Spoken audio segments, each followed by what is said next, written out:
আসসালামু আলাইকুম ভিউয়ার্স, আজকে আপনাদেরকে বলার চেষ্টা করব যে প্রকৃতপক্ষে গাড়ির ইন্ডিকেটর কিভাবে ইউজ করতে হয়। কারণ হচ্ছে ইদানিং আমি দেখেছি যে আমি যখন আমার বড় গাড়িটি নিয়ে অথবা আমার বাইক নিয়ে যখন রাইড করি, মানুষ ইন্ডিকেটরের সঠিক ইউজটা আসলে করতে পারছে না।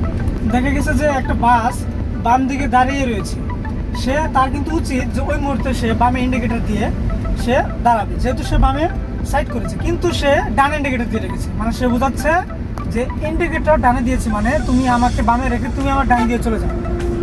বাট এক্স্যাক্টলি এটা তো সঠিক রুলস না। সঠিক রুলসটা হচ্ছে যে আমি আমার পজিশন ইন্ডিকেটরের দ্বারা বোঝাবো।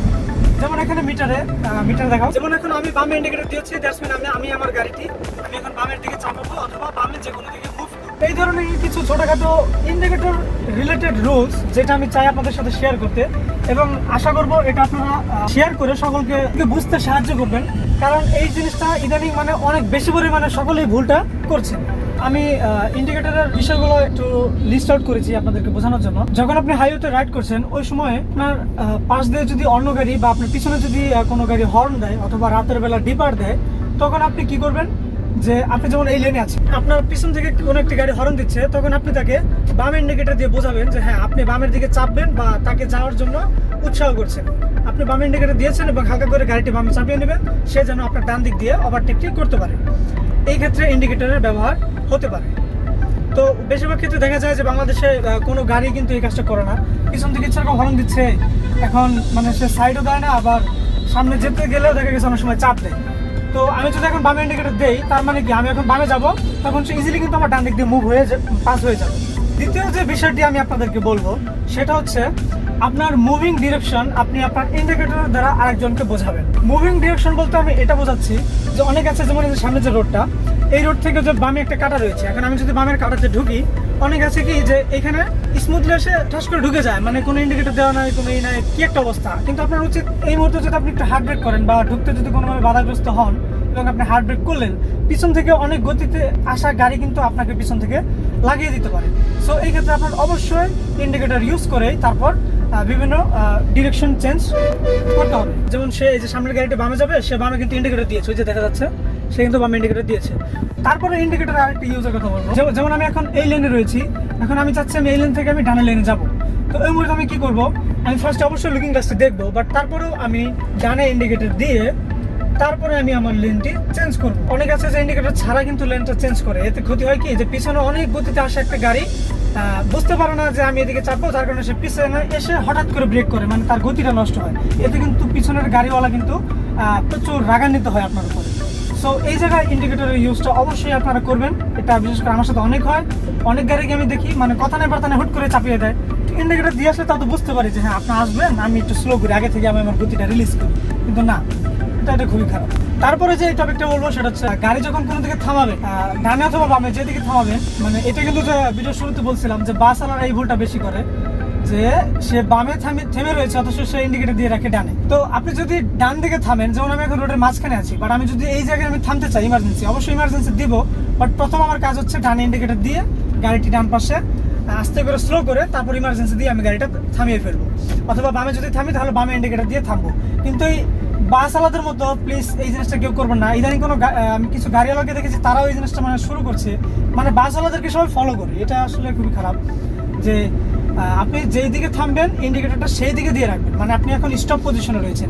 আমি যদি আপনাদেরকে একটু দেখাই, একটু দেখা হয় যে এদিকে যে আমি এখন বাম দিকে কিন্তু থামছি, মনে করেন আমি একজন লোকাল বাস, আমি এখন বামে কিন্তু এই যে থেমেছি, এখন আমি যাত্রী উঠালাম, যাত্রী নামালাম, আমার কাজ যখন শেষ তখন আমি ডানে ইন্ডিকেটর দিয়ে আমি আবার আস্তে আস্তে মুভিং শুরু করবো, আমি সাইড থেকে মেইন লেনে ওঠার ট্রাই করছি। এই জিনিসটা এভাবে হয়। তো আশা করি বুঝতে পেরেছেন। এরপরে যে বিষয়টা বলবো সেটা হচ্ছে, যেমন আমি এখন এই লেনে এই জায়গায় দাঁড়ালাম, আপনারা একটু সামনে খেয়ালগুলো দেখতে পারবেন, এখানে একটি ট্রাক দাঁড়িয়ে রয়েছে, সে কিন্তু বলা যায় রাস্তার একদম সাইডে না, রাস্তার সাইডে কিন্তু রিক্সাগুলো দখল করে রয়েছে, সে মাঝখানে দাঁড়িয়ে রয়েছে, সে কিন্তু পার্কিংয়ে। কিন্তু এখন আমি যদি তার পিছনে যে দাঁড়িয়ে থাকি যে গাড়ি যাচ্ছে না কেন, আমি তো মেন রাস্তায় আছি, কিন্তু এটা কিন্তু টোটালি একটা বোকামি হবে। এই ট্রাকটার উচিত ছিল কি, সে বামে ইন্ডিকেটর দিয়ে এখানে যদি দাঁড়াতো তাহলে বুঝতাম যে হ্যাঁ সে এখন স্টপ কন্ডিশনে রয়েছে, কিন্তু সে স্টপ কন্ডিশনে কোনো ইন্ডিকেটর না দিয়ে রিল্যাক্সে দাঁড়িয়ে রয়েছে। আর বাংলাদেশের রাস্তাঘাটের কথা তো এই তো ছিল ইন্ডিকেটর রিলেটেড কিছু মানে আনকমন কিছু টিপস, মানে আনকমন এবং কমন বলা যায়, যেগুলো মানে রিসেন্টলি দেখছি যে অনেকে ভুল করে, যার কারণে এগুলো বললাম। তো এখন রয়েছে কিছু বোনাস টিপস, সেটা হচ্ছে গাড়ির হেডলাইট নিয়ে, সেটা হচ্ছে হাই বিম, লো বিম, এই বিষয়টা নিয়ে। তো আমরা হাই বিমের ইউজগুলাও ভাই সঠিকভাবে কেউই করতে পারছি না এবং করি না, বিশেষ করে আমাদের দেশে এলইডি লাইট আসার পর থেকে মানে হাই বিম লো বিম তো নাই এগুলা, মানে একভাবে জ্বলছে তো জ্বলছে, সামনের চোখ গেলেও নো প্রবলেম, আমার তাতে কি যায় আসে, এরকম একটা ব্যাপার হয়ে দাঁড়িয়েছে। তো অবশ্যই আমাদের এই রুলসগুলো মেনটেন করা উচিত। Number 1, overtaking from side. মানে আপনি যখন একটি গাড়িকে ওভারটেক করবেন সাইড থেকে, তখন অবশ্যই আপনি তাকে ডিপার দিবেন। কারণ আপনি যেমন আমি এখন রয়েছি, আমার পাশ থেকে যদি কেউ ওভারটেক করে, বিষয়টা এরকম না যে আমি সবসময় এই লুকিং গ্লাসের দিকে তাকিয়ে থাকবো কিংবা লুকিং গ্লাস দেখিয়ে আমি গাড়ি চালাবো। আমি চালাই, যারা সচেতন তারা চালায়, কিন্তু বেশিরভাগ ড্রাইভাররা কিন্তু বেখেয়ালি, যার কারণে অ্যাক্সিডেন্টগুলো কিন্তু মূলত অন্যজনের দোষেই হয়, অন্যজনের কারণে। নিজের ভুল কমই থাকে, অন্যজনের ভুলের কারণে অ্যাক্সিডেন্ট হয়। যার কারণে আপনি যখন এই যেমন আমার পাশ দিয়ে যদি কোনো গাড়ি ওভারটেক করে, তখন তার হচ্ছে সে যেন ডিপার দেয়। দিনের বেলাও যদি হয়, সেই ডিপারটা কিন্তু আমার চোখে লাগে, তখন ইনস্ট্যান্ট আমি বুঝতে পারি যে হ্যাঁ একটা গাড়ি আমার সাইডে পাস হচ্ছে। বিশেষ করে রাতের বেলা ডিপার দিয়ে গাড়ি ওভারটেক করবেন। আরেকটা বিষয় হচ্ছে, যদি আমি এখন সিঙ্গেল লেনে রয়েছি, যেমন সিঙ্গেল লেন ডাবল লেন বলতে বোঝাচ্ছে যে মানে মাঝখানে কোনো ডিভাইডার থাকবে না, একই রাস্তায় ফেস টু ফেস গাড়িগুলো যখন থাকে, তখন যে আমরা ওভারটেক করি, তখন কিন্তু ডিপার খুবই ইম্পর্টেন্ট। ডিপার কেন ইম্পর্টেন্ট? অনেকে আছে যে হাইবিম দিয়ে রেখেছে, মানে একটা কমন রুলস যে হাইবিম দিয়ে সারা রাস্তা সারা জীবন চলতেই থাকে, হাইবিম করার কোনো নামই নেয় না। তো ওই ক্ষেত্রে কিন্তু একটা ভুল হয়।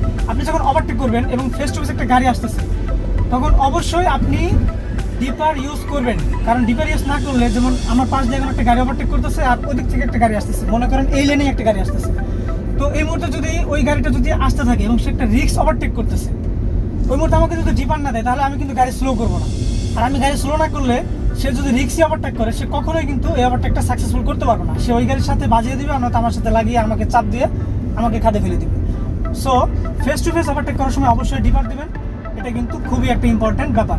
আর আরেকটা বিষয় হচ্ছে যে ফেস টু ফেস ওভারটেক করার সময় মানে যে গাড়িটা ওভারটেক করবে, সে যেন লো বিম করে ওভারটেক করে। যদি সামনে কোনো গাড়ি থাকে, তাহলে সে যেন লো বিম করে। কারণ হচ্ছে ওই সামনের গাড়িটা তখন আপনি ওভারটেক করতেছেন, সেটা আপনাকে দেখতেছে, কিন্তু সে কিন্তু রাস্তা দেখতে পারে না হাই বিমের কারণে।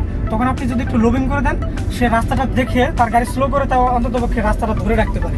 আদারওয়াইজ কিন্তু ওই গাড়িটা আপনার হাই বিমের কারণে আপনি ওভারটেক করে চলে গেলেন, সে কিন্তু তখন রাস্তা ইনস্ট্যান্ট ওই হাই বিমের কারণে চোখ ঘোলা হয়ে যায়, সে ইনস্ট্যান্ট চোখে দেখতে পারে না, সে কিন্তু গাড়ি তখন নিয়ন্ত্রণ হারিয়ে রাস্তার বাইরে চলে যায়। সো ওভারটেকের সময় লো বিমটা ইউজ করবেন এবং ডিপার দিবেন, ডিপার দিয়ে লাইটটা লো বিম করে দেবেন। আর রাতের বেলা আপনারা কীভাবে ওভারটেক করবেন, এই বিষয়টা আমি আপনাদেরকে একটু দেখানোর চেষ্টা করছি। প্রথমে হাই বিম দিবেন, তারপর ডানে ইন্ডিকেটর দিয়ে এইভাবে পাস করবেন। সামনে যদি কোনো গাড়ি থেকে, ওই মুহূর্তে অবশ্যই লো বিম করে দিবেন, কারণ তার দেখতে কষ্ট হবে। আর ওভারটেক সম্পন্ন হওয়ার সাথে সাথে বাম ইন্ডিকেটর দিয়ে তার সামনের দিক দিয়ে বামের লেনে চলে যাবেন।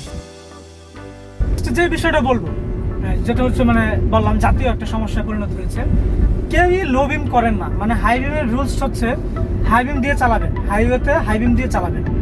হাই বিম দিয়ে কেন চালাবেন? কারণ হচ্ছে আপনি যখন গাড়ির স্পিড 80-90 বা 70-80, তখন কিন্তু আপনি দূর পথ কিন্তু আপনি লো বিমই দেখতে পারবেন না, তখন আপনাকে অবশ্যই হাই বিম দিতে হবে।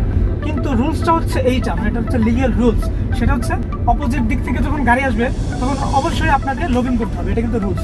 কিন্তু আমাদের দেশে এই যে হাই বিম করেছে, অপোজিট দিক থেকে যে একটা গাড়ি আসে, যে আলোটা লাগলে যে তার চোখে কষ্ট হয়, মানে সে যে দেখতে পারে না, ইনস্ট্যান্ট কিছু দেখতে পারে না, কয়েক সেকেন্ডের জন্য চোখ দিয়ে ঘোলা হয়ে যায়, এই বিষয়গুলো আসলে আমরা মাথায় রাখি না, এটা কিন্তু খুবই খারাপ। বাট রুলসটা হচ্ছে যে অপোজিট দিক থেকে যখন গাড়ি আসবে, আপনি তখন লো বিম করবেন, আবার যখন সে পাশে চলে যাবে, তখন আপনি আবার হাই বিম করবেন।